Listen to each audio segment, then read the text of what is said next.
भारतीय सेना किस आपातकाल के लिए तैयार हो रही है, इसका जवाब तो फिलहाल किसी के पास नहीं है, लेकिन तैयारियां देखकर लग रहा है कि सेना न सिर्फ अपनी आक्रामक बल्कि प्रतिरोधक क्षमताओं में भी लगातार बढ़ोतरी कर रही है। और इसी तैयारी का एक हिस्सा है AK-630।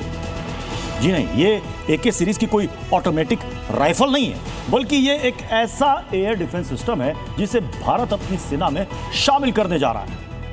मीडिया रिपोर्ट्स के मुताबिक भारतीय सेना के लिए जल्द 6 AK-630 सिस्टम खरीदे जा सकते हैं। यह खरीद भारत के मिशन सुदर्शन चक्र के तहत की जाएगी और ये सभी एयर डिफेंस सिस्टम पाकिस्तान से लगी सरहद पर तैनात किए जाएंगे।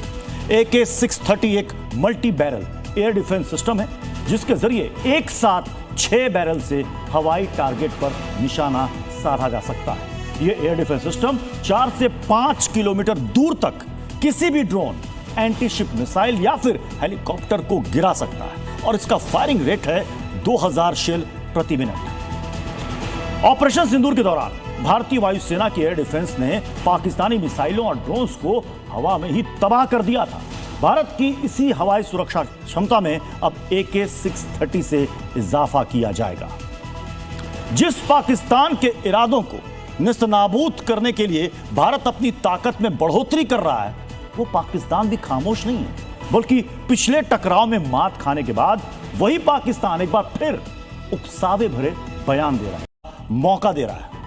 आखिर क्यों माना जा रहा है कि एक बार मार खाने के बाद भी पाकिस्तान नहीं सुधरा है? इस सवाल का जवाब आपको हमारी अगली प्राइम टाइम रिपोर्ट में मिलेगा।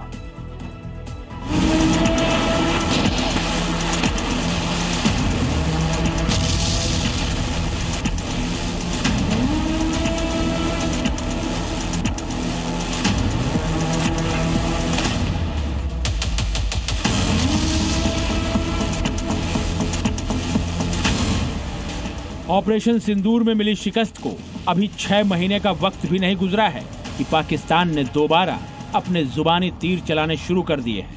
अब तक पाकिस्तानी यही झूठ बोलते रहे कि भारत के लड़ाकू विमान मार गिराए हैं, लेकिन अब पाकिस्तान की गीदड़ भभकी एक लेवल ऊपर चली गई है।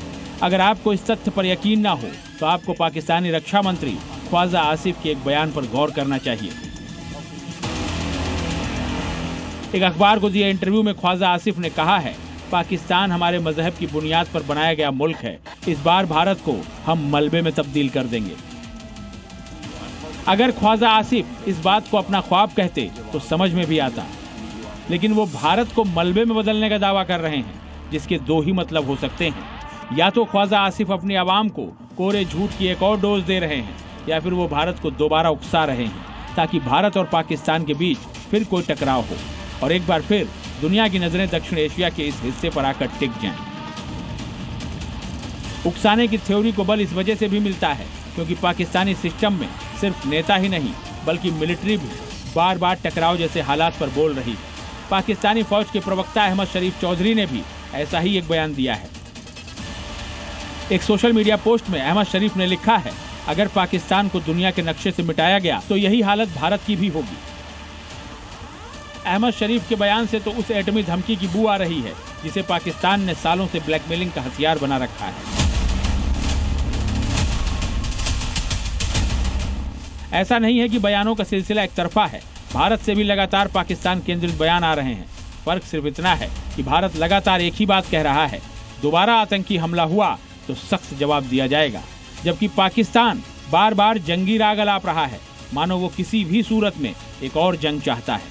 अब यहाँ सवाल उठता है कि आखिर पाकिस्तान क्यों भारत को मौका देना चाहता है, आखिर क्यों पाकिस्तान जंग चाहता है।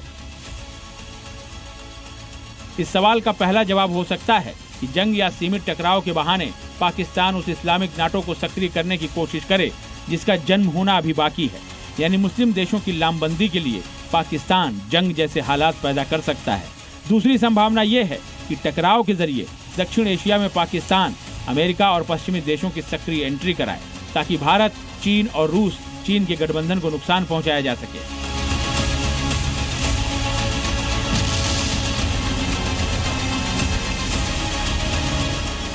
मकसद कुछ भी हो, लेकिन पाकिस्तान से हो रही हर गतिविधि यही इशारा दे रही है कि पाकिस्तान किसी न किसी मोर्चे पर तनाव बढ़ाना चाहता है।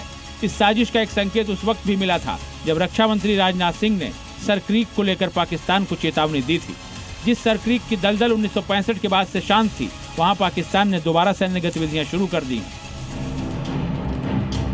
सर क्रीक के करीबी इलाकों में पाकिस्तानी फौज पिछले 1 साल से लगातार अपनी तैनाती और ताकत बढ़ा रही है। सर क्रीक से सटे इलाकों में अतिरिक्त तैनाती के तौर पर पाकिस्तानी नौसेना के कमांडो भेजे गए हैं। ये कमांडो सीधे कराची नेवल बेस को रिपोर्ट करते हैं।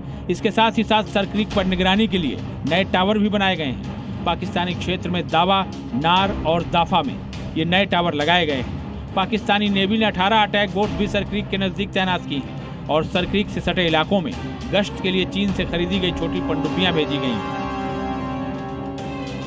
भारत और पाकिस्तान के इस दलदली बॉर्डर पर 1 साल के अंदर इतनी तैनाती बढ़ाना संकेत देता है कि कश्मीर की ही तरह अब पाकिस्तान का मकसद गुजरात बॉर्डर को भी सुलगाना है, ताकि दोनों देशों के बीच तनाव की स्थिति बरकरार रहे, जो आगे चलकर जंगी टकराव में बदल जाए।